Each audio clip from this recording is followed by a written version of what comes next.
Right guys, so I'm just going to position you a bit better. This is my 3-item bow, basically. So you need pipe cleaners. You can use whatever colour ribbon you want, any colour pipe cleaners you like, but I find pipe cleaners are the best thing for this.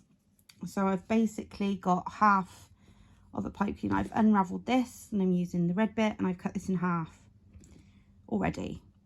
Okay, and so you can do this at the end, but I'm going to start. I've started off with cutting a roughly 40 centimetres piece of ribbon. So it's about 40 centimetres for the size ribbon, for the size bow, sorry, that I actually want. So I'm just going to cut a V in the end of this ribbon. I'm not very good at one, filming cutting bows and two, actually cutting bows.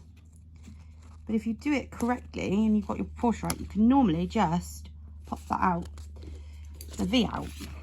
And it might be easier for me and for you, to be honest, to do it at the very end once you've made your bow. But I like to have the pipe cleaner bit the last bit and then plump the bow. So I like to just do it beforehand. It doesn't have to be perfect. It's very much relying on you and how you want your bows. You don't even need them that. You might want a straight bow. So you might not want a V like this, for it to look like sort of like that. You might not want that. But then basically I lay the ribbon flat in the middle. So first thing first, I just line up my V's together, and then I find the middle of my ribbon. You can use wired ribbon. Sorry, I use wired ribbon. And then you can see there your middle is then. And then I just sort of flatten that out again. But I've got my middle. So then I'm going to crisscross this over, sort of like this, at a slight angle. Okay, so you've got something like that. So you've crisscrossed it over and you've got something like a slight angle. And then all we're going to do is sort of make sure the proportions are correct. How I want it, how you want it. So just try and make sure it's as even as possible. And then we're going to scrunch it all up, all the fabric up. And we're going to pinch it all up like that into a big pinch, basically. We're just going to pinch it up as much as you want and completely crush it up. It's wired, so you're going to be able to, you're going to have a mess like this. And then we're going to we have lost our pipe cleaner. So we're going to get our pipe cleaner, and I basically try and lay that in the middle over the front, like so. And I pull it over and around the back.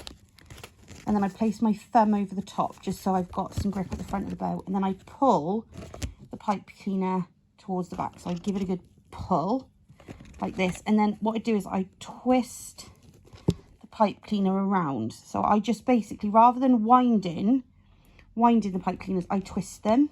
So I twist them. And you can twist the bow as well. So just hold the pipe cleaners, I just twist it all around. Let's come back a bit and a bit close. That's the job.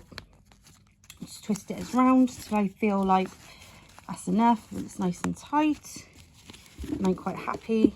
Position that however you want to do at the back. So you can just move those, and then with the pipe cleaner, the reason why I like to do the pipe cleaner is then that will fix to the tree. You can also wind in another pipe cleaner if you want it longer and you make a bigger bow, and then that's basically how the front will look. So I think that's quite nice. There's a sort of velour to this, and then I just plump up my bow. I'm coming in too close to you again. So just plump up my bow.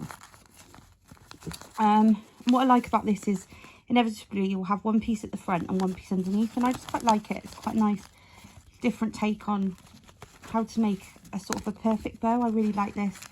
I sort of plump that up a little bit with my thumb underneath there, so it makes it a bit more voluminous. And then you've sort of got one at the front and one at the back. Yes, okay, it might not be perfect, so I'm just going to lay that down for you to see.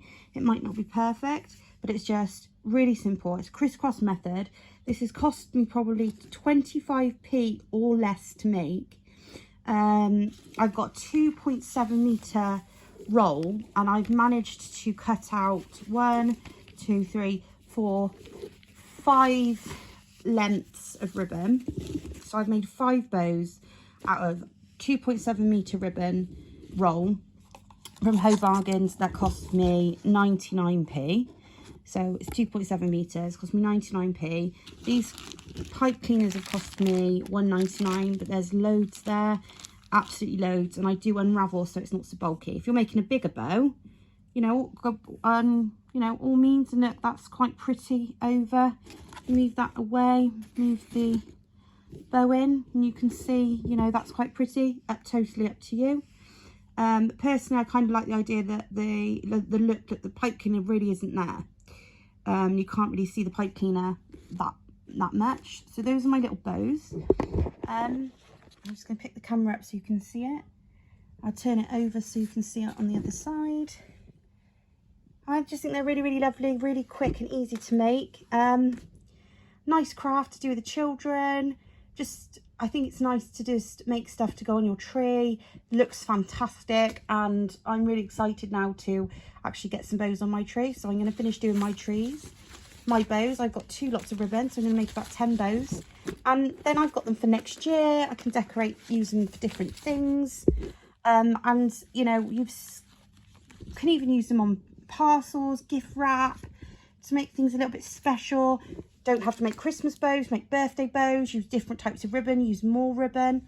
Just a really easy way, I think, of making a Christmas bow. So thanks guys, please do like and subscribe. I hope you've liked this tutorial.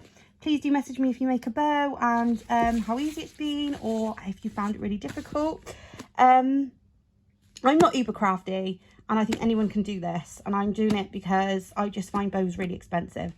You know, and I don't want to spend £5 on a pack of 4 bows myself, so I've just decided to make some this year. And I was messing around and I sort of found this technique, and this might be all over YouTube, and this might be a well-known technique, I have no idea, but as far as I'm concerned, it's my technique, it's what I worked out, and maybe it's an old technique that maybe is in the back of my mind, I don't know, but I just thought I'd give it a go. So yeah, thank you guys so much. Who else has got a candy cane theme? Let me know. Lots of love. Bye.